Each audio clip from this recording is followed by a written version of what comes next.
So I just started painting half the frame.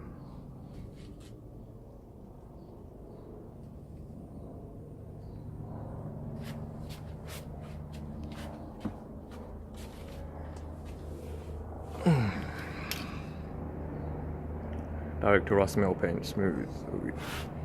Okay, so gonna let that dry.